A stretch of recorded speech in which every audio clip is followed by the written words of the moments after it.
Magandang umaga po. Ako po si RP Lazaro. Magandang umagang muli. Ito po uli ngayon ang Palikerong Tapat, babaerong banal, Kristiyanong manyakis ang hindi humihindot ng walang pahintulot. Ang kaibigan yung kupal, ang pantas na talipandas, Dennis Reyes. Yan. Magandang umaga. Okay, yan. Magandang umaga ho ulit, no? So, ayan ho ang ito ating ano mo ngayon. Today is January 17. It's a Friday. Ngayon, nandun na kami kahapon. Salamat sa nanood kahapon kasi yesterday we have about 300 views or so. Let me double check. Maraming salamat. And we already hit 1,000 subscribers. Again, maraming salamat po. We already hit, to be precise, it's 1,063. Yay! Thank you. And yesterday's video is it's actually 291 views. Salamat sa mga nanood, no? At sa mga nag-comment, dalawa pa lang ang nag-comment. So, dagdagan nyo pa. We welcome dissent. Nga pala, maraming salamat sa mga nag-aabang na DD hits. Pinanonood na tayo. Yes, nanonood sila. Shout out kay Jovan at ang kanyang dragon, si Nita. Probably in a few more episodes, babanggitin ko uli kayo. Kamusta? Shout out sa inyo. Yeah. Maganda yung pag-uusapan natin tungkol sa inyo. As soon as I get all the facts. Yun. As soon as Siyempre, ang chismis is always rooted in fact. Actually, totoo yan. Kung sabi nga nila, kung walang apoy, walang usok. So yung nga pala, no. Hello to Stephen Yu. I met him yesterday. He's a journalist. He's a car journalist. He's a very well-respected car journalist. I'm very honored to have made this acquaintance yesterday. Ayun. Tapos ang pag-uusapan ho natin ngayon ay yung headline sa Philippine Star. Yung food security problem. Meron daw tayong food security emergency. So, ako naman, syempre, medyo ninenervous ako sa mga ganyang salita, no?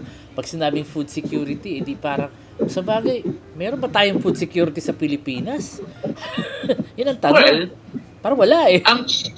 Ang chismis is, rice would run out by March. Ha? By March? Kaya kailangan mag-import to. So yung ating supply hanggang Marso na lang, so mag-i-import tayo. Teka muna, ano ba nangyari sa mga magsasaka natin? Wala na bang nagsasaka ng bigas sa Nueva Ecija? Wala na ba sila? Well, kasi ganito yan. Okay. Malaking problema yung agriculture. Our agricultural policy were fucked up. Remember nung sumali tayo sa WTO? Yes. It became cheaper for us to import food. Kesa bumili sa mga magsasaka. Because yung pagpasok natin sa WTO, we were not prepared economically. Nobody was. No one was. Okay. Bulaga yun eh. Bulaga moment yun kasi yung WTO, dapat pag pumasok ka, meron kang production capacity. Okay? So, kaya napansin nyo, ang manufacturing natin lahat nawala. Ang production natin lahat nawala. Why? Because one, we were not prepared dahil we were not up to date with the advancement in technology, one. Second, mahal ang kuryente sa atin. Tapos, meron tayong mga policies na in-institute na talagang debilitating. Like for example, pinagbawal ang local production ng asin. Tangina, saan ka nakakita noon? Sa Pilipinas, bawal gumawa ng asin. Kasama ba yan sa conditions ng World Trade Organization? No, pero yun yung mga ganong policies natin. Okay? So, why? Okay. Meron na lumabas na libro, Nationalist Economics by Alejandro Roses. Okay. That book, maganda yung diniscuss niya yung road towards industrialization. Tapos, I was having these informal lectures with Professor Manolin Yap, one of the most brilliant Filipinos. Okay, he had 4 bachelor's degrees, 8 master's degrees, and 4 PhDs. Wow. And only one of them were earned in the Philippines. Okay, lahat 'yon scholar ng gobyerno. Pinag-aaral yan talaga abroad. He's so good. He is the architect of glasnost and perestroika. Professor siya ni Mikhail Gorbachev when Gorbachev was a deputy agricultural secretary. Kung hindi nyo kilala si Mikhail Gorbachev, naging presidente ho siya ng Russia. Siya yung may mapa sa noo. Siya yung may mapa sa ulo. Siya yung nag-institute ng glasnost and perestroika. Hindi na alam ng millennials yan. Okay. At that time, Russia's economy was failing. Yeah. Okay. Alam na nila because of the arms race, bumabagsak sila. Yeah. So they asked Manoling Yap, ano ang sagot? He answered only one thing. Papasukin niyo ang Coca-Cola saka ang McDonald's. At that time, ganito na sinasabi nila, okay, what we need is to industrialize, to increase the capacity of our agricultural sector. Okay? Noon pa yan, 70s pa, sinasabi na nila. Like, we have to mechanize yung mga tractors. Kailangan, yung mga magsasaka natin, bigyan na natin ng tractors. Wag ng kalabaw. Yung kalabaw, pet na nila yan. Pero dapat maging tractor. Kaya nauso nun yung mga handheld tractors. Hanggang ngayon naman, diba? May gumagamit pa dyan. Ang sinasabi lang is we have to make it go. We have to go big.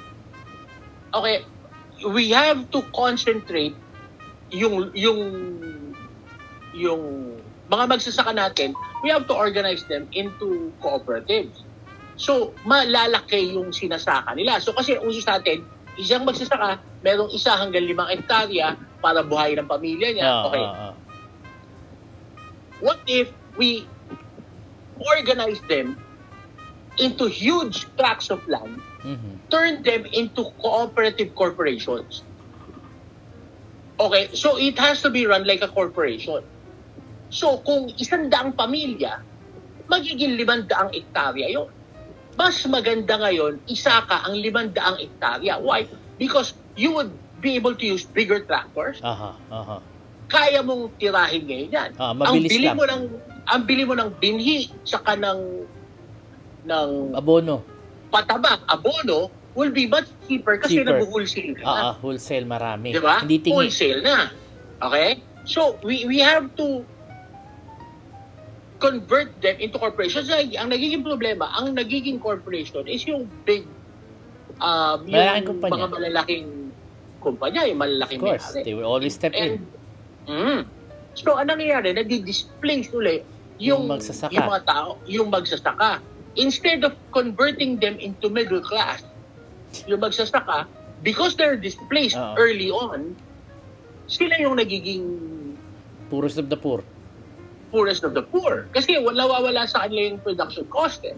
So, sabi nila noon, we have to find a way to make sure na lumaki yung capacity without displacing the farmers.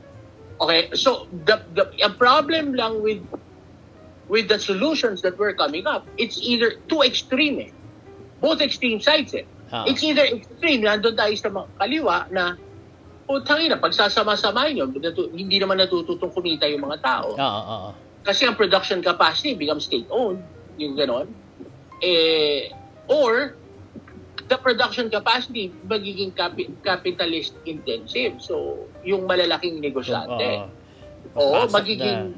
Well, although, there is some good in that too. Kung ba ang salary, ang purchasing power, ang kita ng tao, umaangat. So, kung basta, we have to find a solution to remove the exploitative side of it. So, it is not one solution. Because different areas, different environments would require different solutions. Okay? Okay, doon pa lang sa pagtatanim yan. Pero remember, yung pag tinanim mo, kailangan anihin mo. Siyempre. So dapat increase mo yung capacity mo to harvest. Remember, because it's the harvesting that's most where most of these spoilage comes. Tapos, from there, kailangan meron kang post-harvest storage facilities. Siyempre, sa malalagay. Okay. Oo. Saan mo ilalagay yung inani mo? Wala ka naman sa likod ng bahay, di inipis yun. Kinain ng daga. Transportation logistics, and distribution. Wala rin tayo nun. See, ang problema natin, hindi one positive, hindi lang, tinitingnan lang, magsasaka lang. Hindi. Actually, mas problema natin, if you look at it, distribution and logistics. Because once maayos yung distribution and logistics, it is by nature, by natural selection, aangat din ang production capacity mo. Kasi nagkakaroon ng incentive para mag-produce ng maganda hindi ba? Makes sense. So, pagka nakapaggawa ka na ng capacity mo na mag-produce ng maganda, di ba? So, doon papasok yung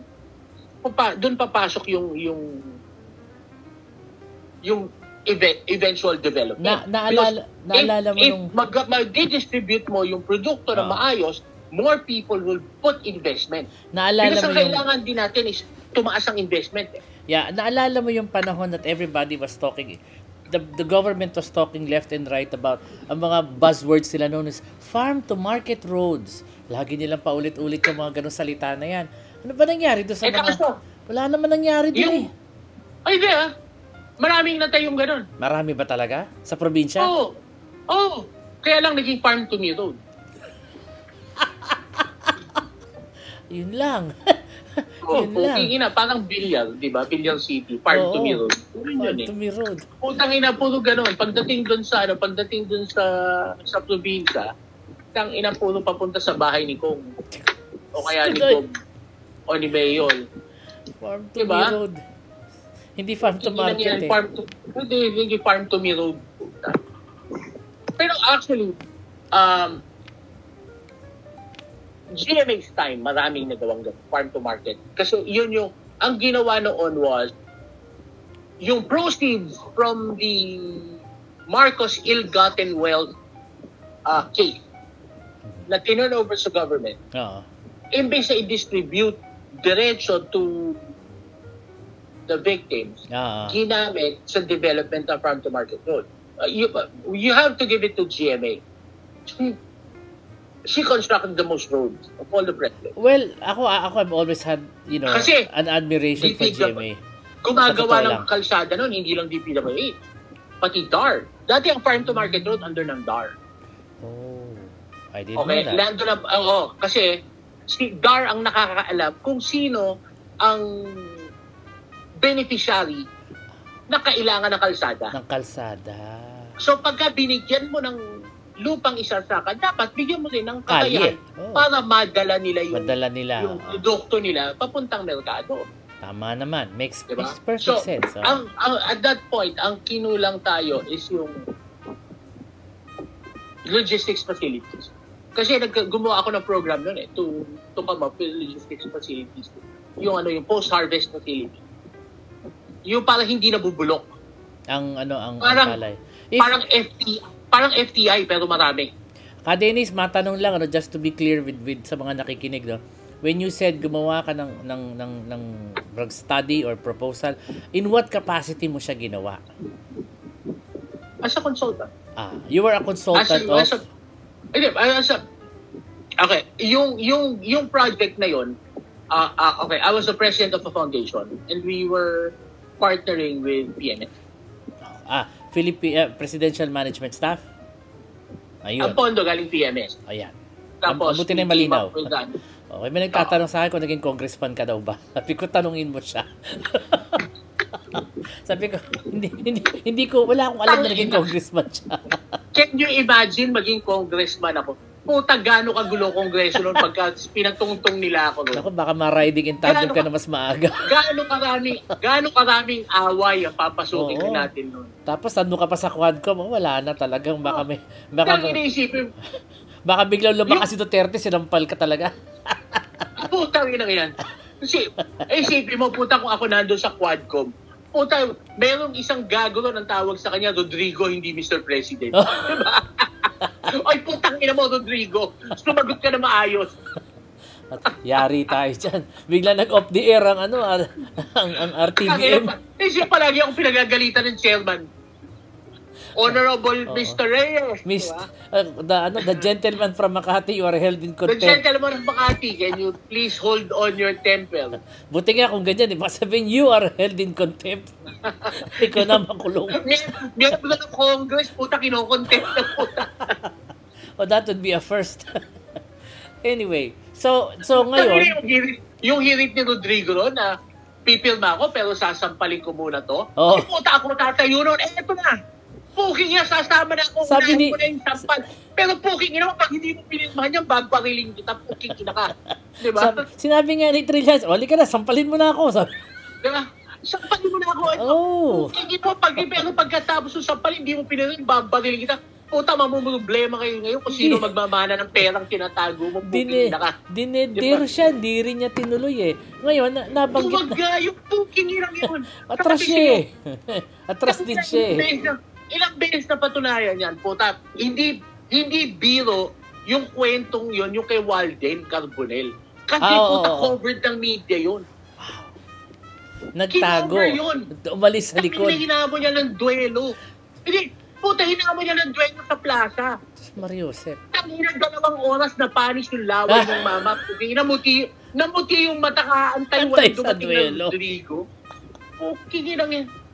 Naghamo ng duelo po kaya hindi sumipot. Gagong puta. That should have said something to the people. And the question is, naalala mo ba noong 2014 and naalala mo ba yung pangalang Davidson Bangayan na sabi niya, yung smuggler. Yung smuggler daw, di hinarap siya sa media. Actually, let's be precise. Hindi siya actually smuggler. Di ba nakasuhan siya ng 2018 na smuggler daw siya? Price gauger. Ano ba diferensya na smuggler sa price gauger? Hindi siya yung nagpasok. Siya yung pagkapasok, siya yung trader na nagtaas ng presyo. Siya yung nag-board. I see. So bakit siya tinawag na smuggler? Yung partner ni Pulong. Iba yun, yung partner ni Pulong.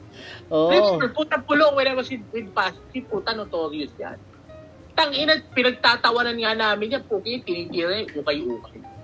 Kasi ang lakas ng ukay ngayon talaga. Siya pala may hawak ng ukayan. Noon. Kasi, ang ukay-ukay pinagbawal yan. Because, it's a safety hazard. Hindi mo alam, puta, kung galing sa ospital, may sakit. Ospital, sa may sakit, sa may keto, or whatever, di ba? Ano yan? So, sabi nila, economic sabotage daw ang ukayan. Really too funny to edit eh. Okay, so teka muna, balik tayo. Puta, si Pulong ang smuggler. Well, protector sila rin nagdinegosyo. Puta, panahon ni GMA, I was with anti-smuggling. Puta, we expected something. Presidential Anti-Smuggling Group. Yan. Diba? Yan ang grupo nyo. Diba? Puta, warlord yung tatay nito. Tangina kinatatakutan. Tangina, we expected puta kung mahuhuli ka, puta dyan, droga, di ba? Yung mga gasolina. Hindi, nangyari yung droga nung presidente na siya. Puta ko we expected something bigger. Puking na ukay-ukay, used clothes. Tangina, tawa kami ng tawa. Tingin na wala ba itong wala. At that point, we were thinking, wala ba itong kahihiyan sa sarili? Then it turns out, it's big money. Totoo. Totoo pala yung sinasabi. Sino sa inyo ang namimili sa ukay? Ibig sabihin, kasama kayo sa nagbigay ng pera kay Pulong. Yun. Well, that's yung what it means. Sa Davao. Kasi ang sa Davao Port. In fact, they were so big. Teka muna, question. May napatanggal silang Karamihan ba ng ukayan dumadaan ng Davao? Karamihan ba ng ukay dumadaan sa Davao? No. So it's coming in from different ports. Okay, ganito yan. Maliit lang ang pasok sa Davao. Okay. Ang malaki talaga is Port of Manila, Batangas. Yan ang okay. International ports. Malalaki. Oo. International ports. Maliit lang yung of all the international ports. Although major ang Davao. Actually, nagpalit pa ng port yan. Saan ba lumipat? Sumisip yan. Sumisip Basilan. Zamboanga. port? Basta, ano yan? Basta lumipat ng port yan outside of the city. In fact, Cagayan de Oro. merong collector, may collector sa Davao na pinatanggal sila dito. Kasi, honest, matino. Hindi nila kagrupo. Hindi tumutulong. Oo. Hindi tumutulong kay Pulong. Kinasuhan yun. Kawawa naman yun. Wala namang kasalanan. Natanggal sa selfie yun. Kawawa naman. Diba? And so, are you saying din na maaaring may connection ito sa ano? There's an article in a newspaper that somebody pala, a whistleblower, certain Perfecto Tagalog, blew the whistle in 2018 and stated that si Pulong and his wife were all I need to double check my source, no? Pero mamaya papakita ko, we'll flash it here, no? Pulong and his wife daw were all part of a no. This was before bago siya naging presidente. 2016 of April yung article, if I remember correctly. Bago siya naging presidente, may nag-blow ng whistle about Duterte's involvement along with Pulong the son and along with these people of smuggling, essentially. Yeah. Totoo yun. Palagi naman yun eh. I remember, panahon pa ni GMA, nahuhuli na namin sila. Wow. Then I also Pero remember, siyempre, in 2014, protektado sila because there were warlords there. I remember in 2014, nandun si Duterte, nung hinuli si David Bangayan, di ba inaawat pa siya na papatayin ko to. It's actually... Siyempre, putang ina eh, paano ko magturo? Duwag yung Rodrigo, puking ina ngayon. Kaya di ba, pinatay yung 3 Chinese, national sa loob ng sa kulungan. Kasi putang ina, paano pag nagturo? Pag nagturo, yari ka. Yari ka. Yun din ang problema nila Alice Go, kaya sila siguro tumakas na dahil baka patayin na lang sila. Diba? Kung paano ko magturo? Yun eh. Pag naipit yan, at sabi, gagawin namin kayong state witness, sabihin mo lang kung sino. Tapos, sa usapan. Parang si Bato-Bato. Ayan, kaya nga patago si Bato-Bato, puta, tinago ng mga pari. Oo. Puta, I just found out. Puta, barkada ko pala ng college yung nagtago sa kanya. Si Father Flavie. Si Father Flavie. Lumalabas. Barkada mo nung college. Barkada namin yan sa letra. Siya, athlete yan eh. Track and field. Puta, mabait siya. Okay. Parang lahat kami, dahil letranista, puro luko-luko. Alam mo, mabait si Flavie, pero puta, yung pagiging luko-luko namin, puta, dahil bata, puta, tawag namin kay Flavie, Kukul. Bakit? Noon, kamukha niya si Cole, yung assistant ni Mr. Shuli. Ni Shuli, Mr. Shuli, si Cole. Ganun siya, maliit, gano'n. Tapos, puta, the next thing we know, nagpare. Nawala, nag-drop. Tapos, yung pumasok ng seminaryo, nagpare. He had this epiphany.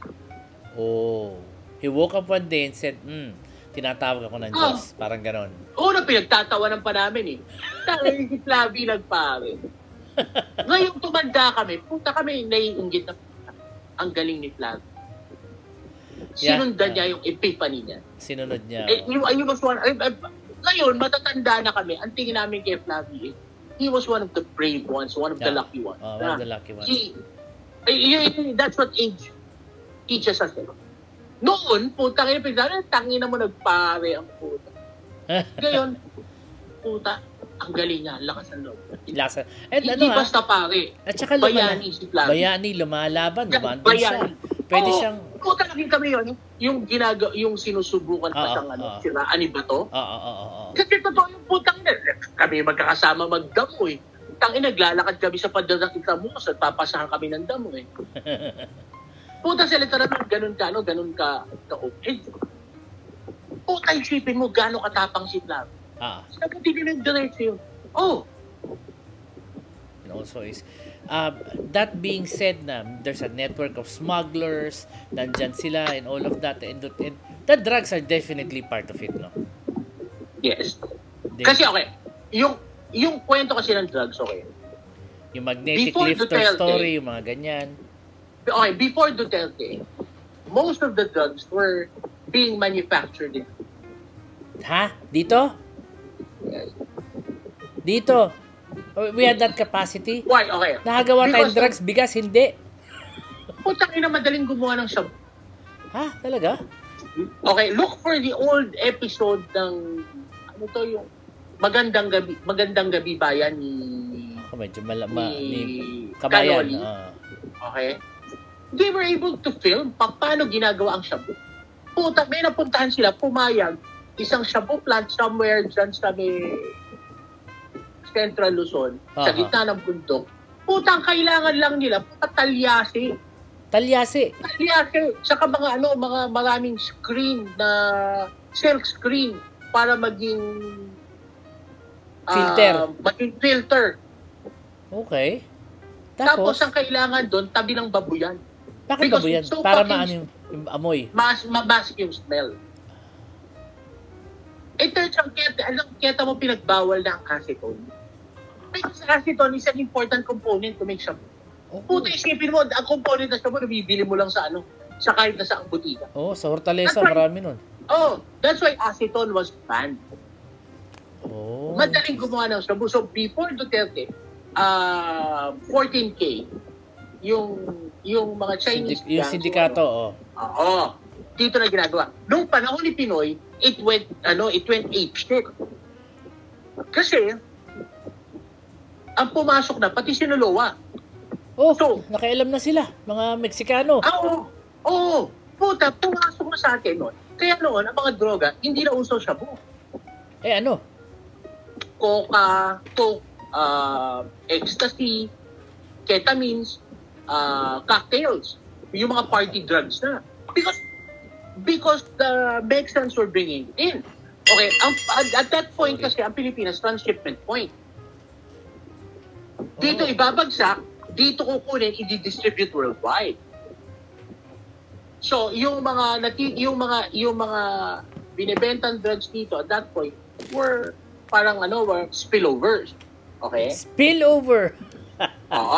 So, totoo 'yon na inupakan ni Duterte yung mga 'yon. Kaya nawala lang yun. Kasi kalaban niya yun puta, kalaban niya. Ang pinalit ka yung bamboo lang. Well, at least yun ang lumalabas. Pinalit yung bamboo gang. Kaya di ba yung sinasabi ni Trillanes noon, magpakita ka ng tattoo mo? Na ayaw niya. Diba? Which she refused. Kasi yung tattoo na yun, yung mga taga-bamboo gang. They were known kasi with the markings. Each gang has its own tattoo. Yikes! Kahit kayo mga Koreano, ganun din. Japanese. Wow. Parang sa Pilipinas, iba ang tattoo ng OXO sa tattoo ng Komando, sa tattoo ng... Ano yung OXO? Ano yung Komando?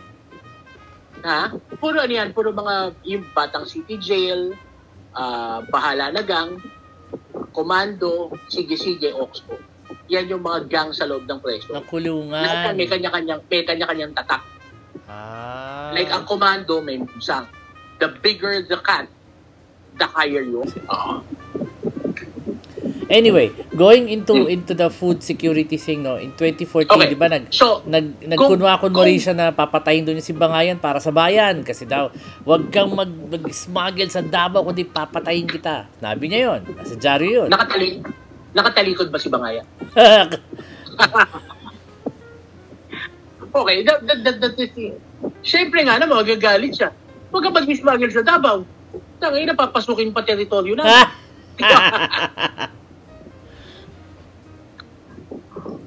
Pero, okay, that's the thing about food security, okay? Lahat ng ginagawa natin yun, those are short-term. Because kailangan talaga natin mag-import. Tangin, ano gagawin mo, puta? It will take 5 years to improve, at the very least. 5 years to improve our food security. Alam mo, napansin 5 ko, to 10 years. Diba? Napansin ko, in the past 2 years kasi, I've traveled to, there's Malaysia, there's Vietnam, I've traveled to these Asian countries, and recently I've been to Thailand. Alam mo, isang bagay napansin ko, mura pagkain. We went to a restaurant in Malaysia sa top of a building, very Chichi. Tapos paglabas mo sa taas ng restaurant, makikita mo yung Petronas Towers. Ang ganda ng lugar. Yeah.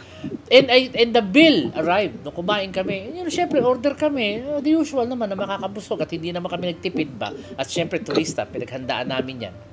Abal, lumabas ang bill sa tatlong tao, pumapatak ng not even 800 pesos. Kaming tatlo. Yeah. Dito sa Maynila, Mura. imposibleng Alam mo, no, isang araw lang, nasa SNR kami, just yesterday. Kalahin mo na 585, yung isang order ng 2-piece chicken, hati pa kami doon. Alam mo yun, it's hindi Mura siya, pagkain. ang 500 pesos sa Thailand, sa Bangkok, that kind of meal, sobra-sobra na yun, hindi na maubos ang 4 na tao. Ang dami nun. And I'm talking about restaurants, ha. Well, hindi naman syempre yung expensive, but yung mga, at least food court na pagkain na decente, hindi ka tatabo ng ganun. Nag-tour kami mag-asawa, puta, namin, sa KL. Ang pocket money namin, 20 mil, tangin, hindi namin naubos. Ilang araw kayo doon? 5 Wow. Actually, totoo yan. Totoo Diba? yan. Tumira kami sa hotel sa Petaling in Kuala Lumpur sa may Chinatown. Putang ina, hindi maubos sa 1,000 sa pagkain maghapon. Ay, dami na namin. Alam mo yung mga lamon-lamon na maliliit na, tas meron pang main meals, di namin naubos. 1,000 pesos a day, hindi mo maubos. Sa totoo lang.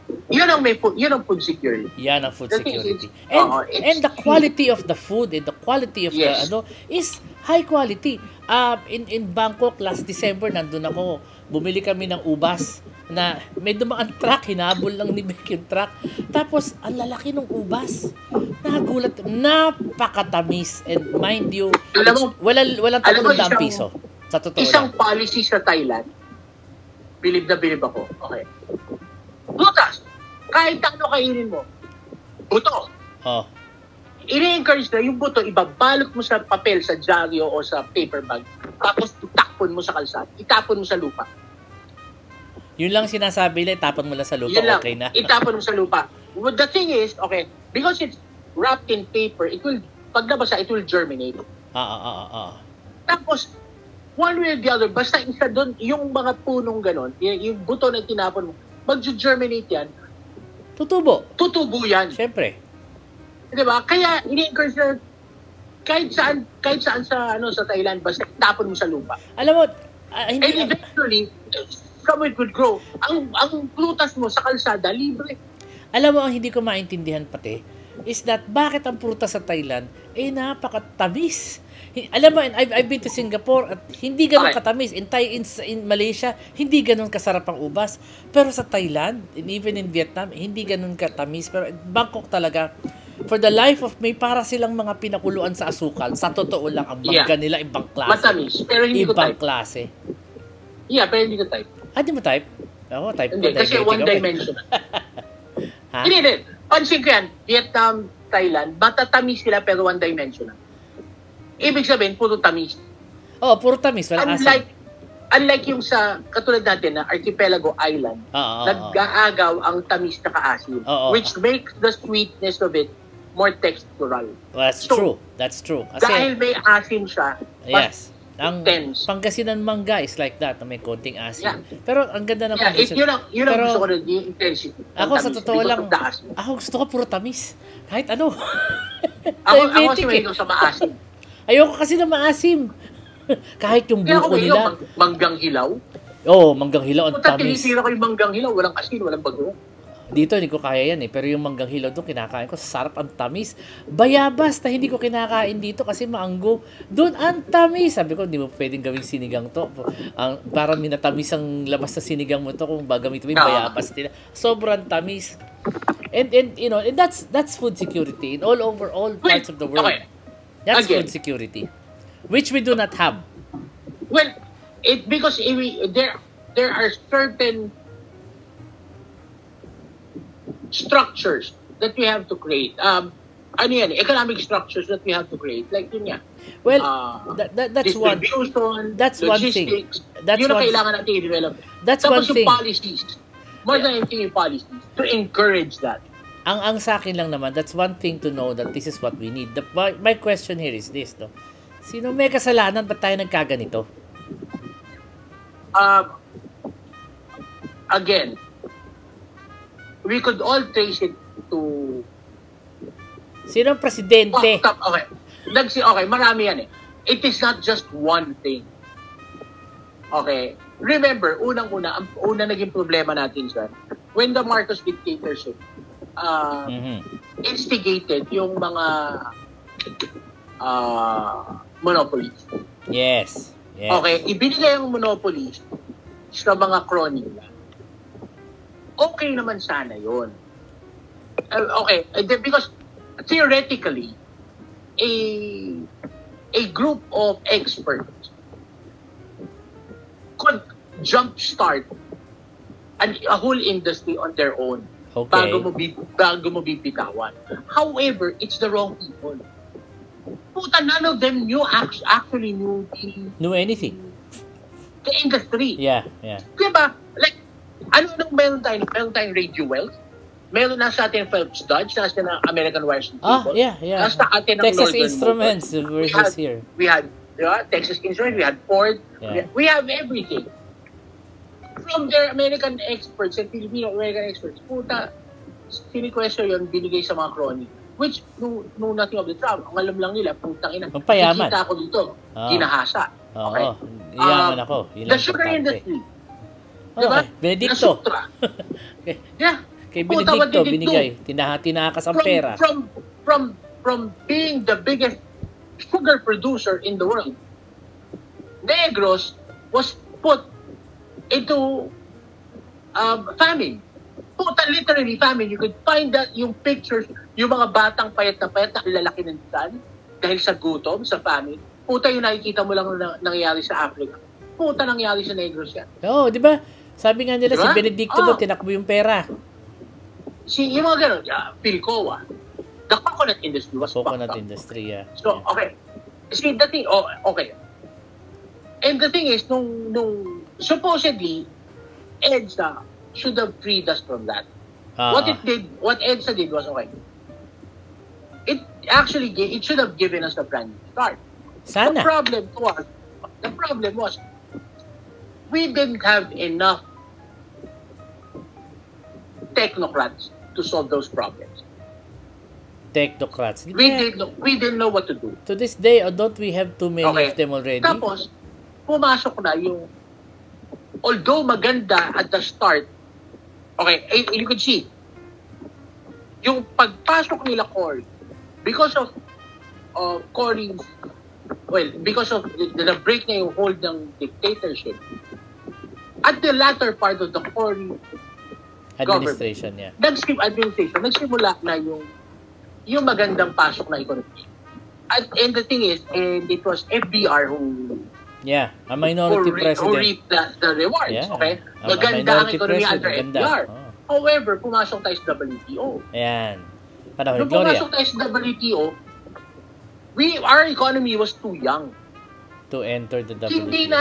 Hindi natin okay, the thing is, our protectionist policy, we're not there. We didn't have any.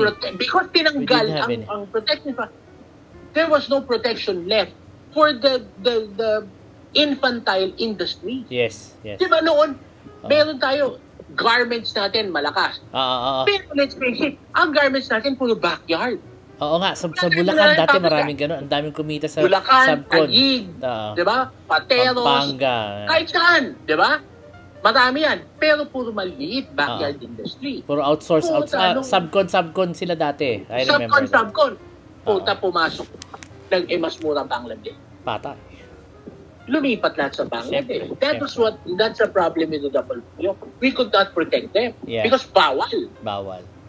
Diba? Our WTO prohibited us from protecting our fledgling industry. Yeah. That's true. Yeah. We were too young to play the big boys game. Pumasok pa Epiralo. Ano nga ba Epiralo? Yung kuryente. Ang kuryente natin naging supposedly dapat tatanggalin ang monopoly ng kuryente. Tinanggal na from Napocol. Because nauubusan ng pera gobyerno. What they forgot is that ang role talaga ng government is to subsidize electricity. Which should have been the case. So, naging pinrivatize, napunta sa monopoly yan.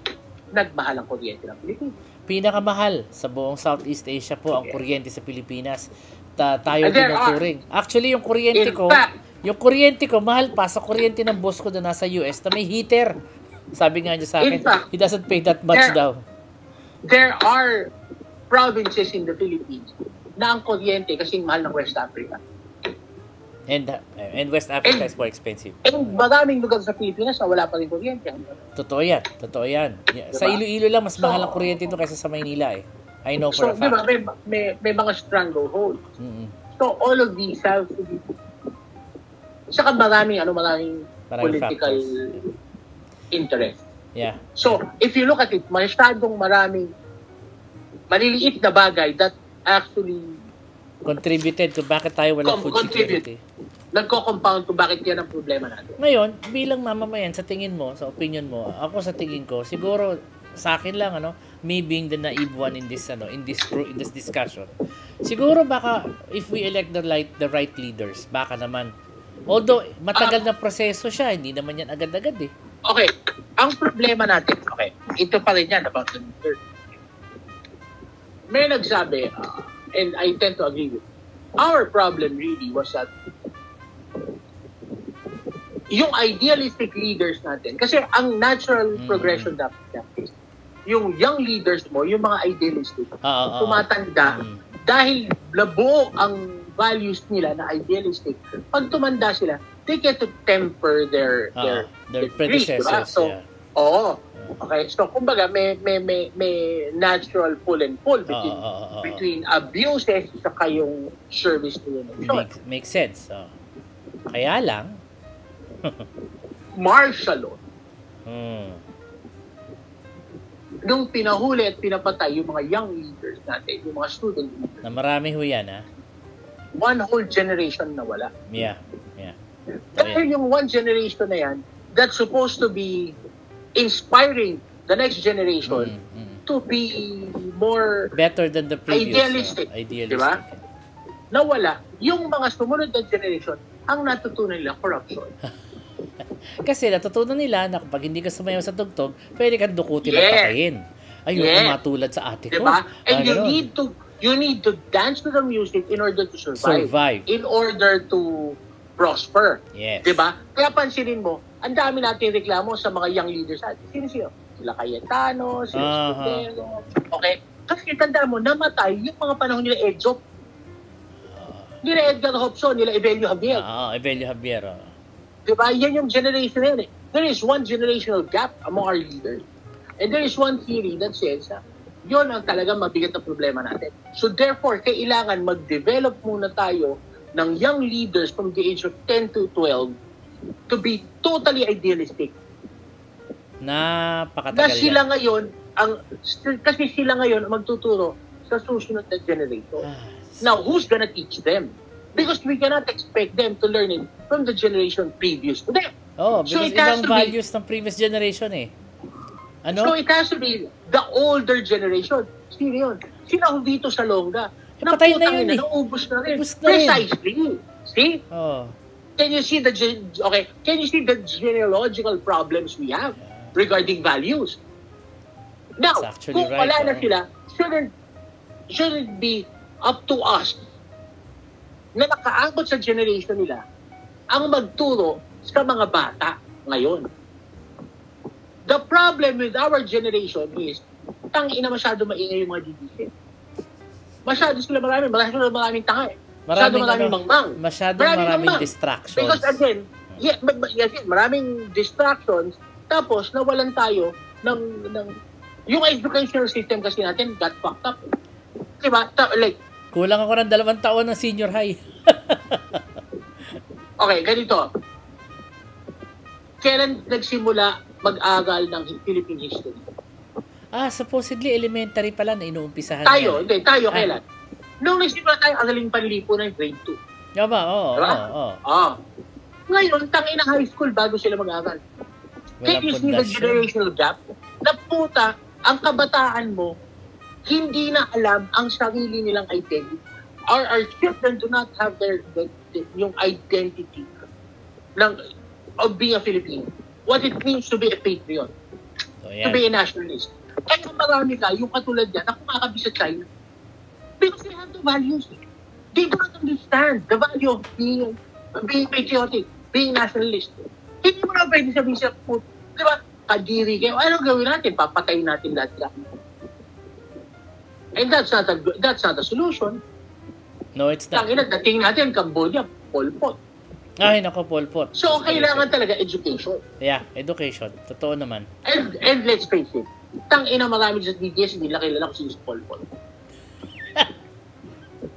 Tangina, I don't think they could find Cambodia in the map. They don't even know that they don't even know what Burma used to be. Wow. Oh. Sabi mo, hindi alam nila ang relasyon ng Burma at Myanmar, hindi nila alam yan. People are just... Tsaka maiksi ang pang-alala ng Pilipino. Hindi nila matandaan yung mga nangyari na kahit na mga 10 years ago lang, ang bilis makalimot ng tao. Sa totoo lang. And then they will keep voting. And hindi na ako magsasalita. But obvious naman, na ilang taon lang bumoto na naman tayo ng, well, kung sa bagay, alam mo yung sinabi mo kanina tungkol sa when you said something about the values, sa totoo lang, and this is really in my heart of hearts ng panahon ni Duterte, kahit si Lenny noon was more interested in her political survival than in everybody else's survival. Sorry to say this, I voted for her, but she was really keeping her head down, hindi siya lumaban, basta nandyan lang, sige, tutulong, pero wala talagang as far as talagang namatay ang tapang sa tao ng panahon na yun. That's that's me. The choices we make. The choices we make. Pero, sana itong, I don't know, tsaka ang ating agricultural secretary ay yung may-ari ng Prabel. Yan ba, is that a good thing? O baka basanin na tayo kumain ng hotdog lahat, no? Hindi na tayo magbigas. Pero, Frabel siguro as a actually it's my favorite hotdog, to be honest. At hindi hindi yan sponsored. But sinasabi ko, paborito kong hotdog ang Frabel. I actually buy their products. I think they're, in my opinion, mas masarap ang Frabel kasi sa Pure Foods. Opinion ko lang ho yan. Pero syempre, si Chu Laurel nakaupo ngayon, hindi ko ba, daw siya, marami naman, School of Hard Knocks daw siya. Sana may gawin siya para ma-address tong food security issue natin. Mabigat ito The proof is in the pudding. Ang food security, hindi naman yan po 2 taon. Hindi lang yan, matagal yan. Matagal yan. Makikita mo yan after about 5 years. Saka malaman.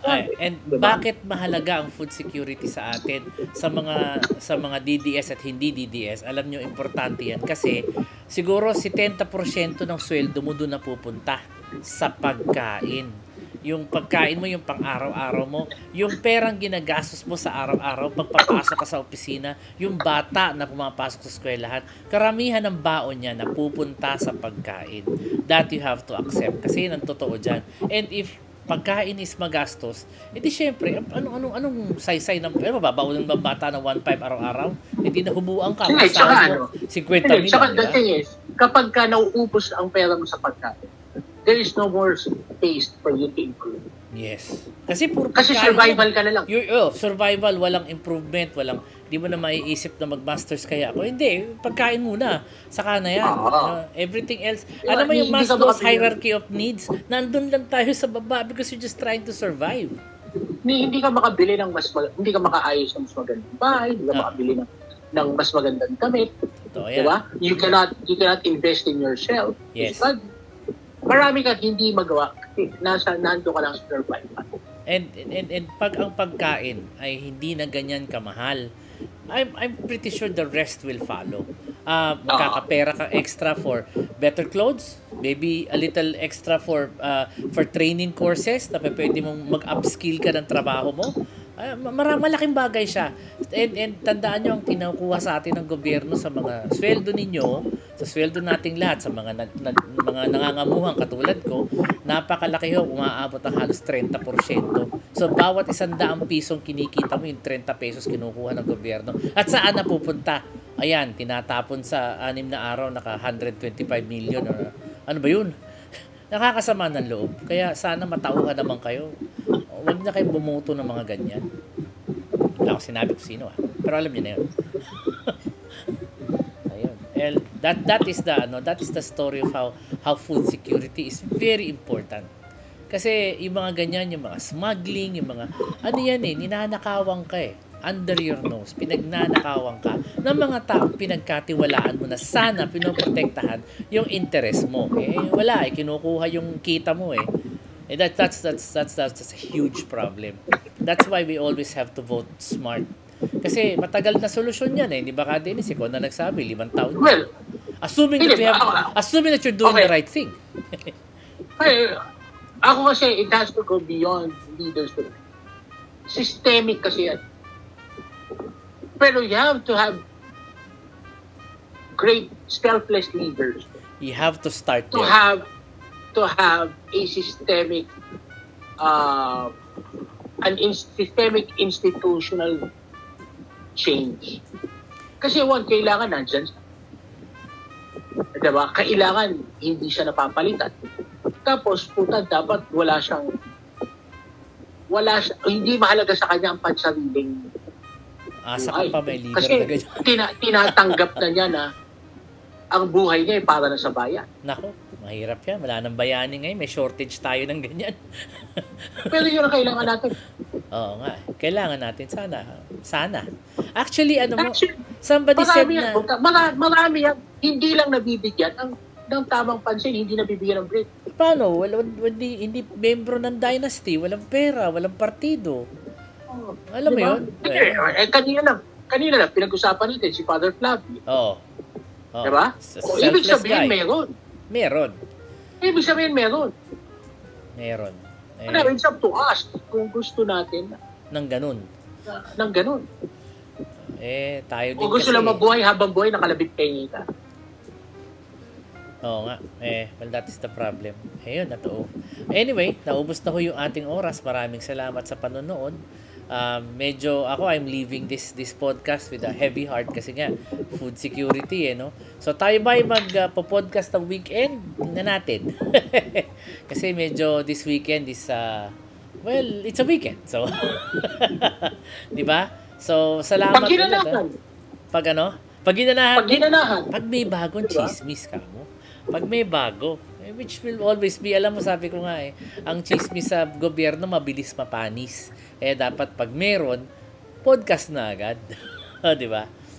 Sige po. At Magalin mo, meron pumayag ng surprise interview bukas. Oo nga, sana. Kung meron, podcast agad. Ready na ho kami.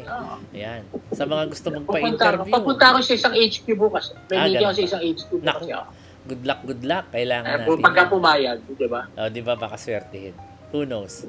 Anyway, yung mga nasa linya natin, kasi yung iba, ako naman, I'd like to give politicians a chance to give their say dito. Kasi hindi naman tayo po pwedeng, ikaw kasi, kayo kasi, bigyan mo rin sila ng pagkakataon magsalita. Maybe, para to see things from a different perspective. Ika nga. Ako po si RP Lazaro, nagpapasalamat ng marami sa inyo. Ito po uli si Dennis Reyes, ang kaibigan ng Kupal. Maraming salamat, mapalos. Siya ho ang pag naging congressman, ang unang makukontempt. Maraming salamat hanggang sa susunod. Bye-bye. Bye-bye.